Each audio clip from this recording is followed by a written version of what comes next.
हे त्या वाफेचं नाव आहे चैतन्य, आणि तेवढं चैतन्य जातं, बाकी सगळं तसं.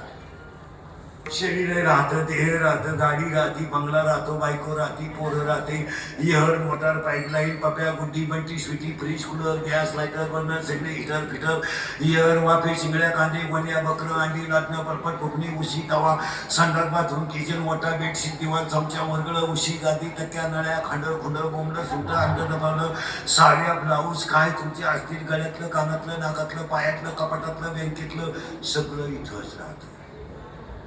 आणि फक्त एवढं जातं बस. आणि याचं नाव आहे चैतन्य, आणि त्याला ज्ञानोबारायाने शब्द दिलाय, उपाधी माझी भक्त.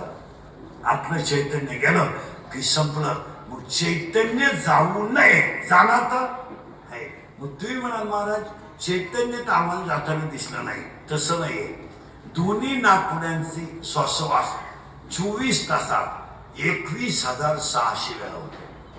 21,600 वेळा. प्रत्येक वेळेस राम आत घ्या आणि कृष्ण बाहेर सोडा. श्वासोश्वासाला जर छंद लागला तर मरताना सुद्धा रामकृष्ण येते,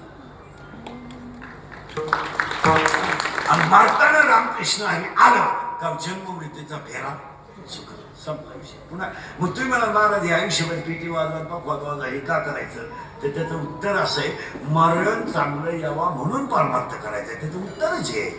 बघे डोंगरा दऱ्यात बसलेले साधू संत काही येडे होते का?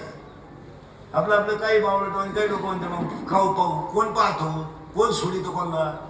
100 रुपयाची नोट फक्त खिशात नसताना मला येळभर कोणाची 4 चहा पिऊन दाखव बरं, कोण पाहिजे तो तुम्हाला, कोणाला वेळ इथं. काही लोक म्हणते बहीण, कोण बहीण, वडील गेल्यावर बहिणीने खाते फोडायचे, जेवढे भाऊश्याम केले तेवढे यमाने केले नसते. आणि म्हणून म्हाताऱ्या माणसाला सांगतो, आता बोलू नये तुमच्या मुलासारख्या मी, तुम्ही कधीही मारा म्हातारी माणसं, माझं त्याच्यात मत नाही, पण तुम्ही खाते फोडून मारा. तुम्ही जाता उलथून मागच्या देता खुदा खुद्याला. तुम्ही आता इथं जेवण करा पहिल्या पंक्तीला, आज गुरुवारी पहिला तला ती आठवा भले एखादा कोणता तुम्हाला वर न्या म्हातारी बरोबर क्रिकेट खेळायला, पण खालच्यांचा तमाशा करू नका, हसण्यावर नेऊ नका. प्रत्येक घरामध्ये तमाशा आहे. तर बोलतोय शिव्या खाता नाही तर वस्तुस्थिती खरी का खोटी सांगा. प्रत्येकाच्या घरात डावे आता पोरं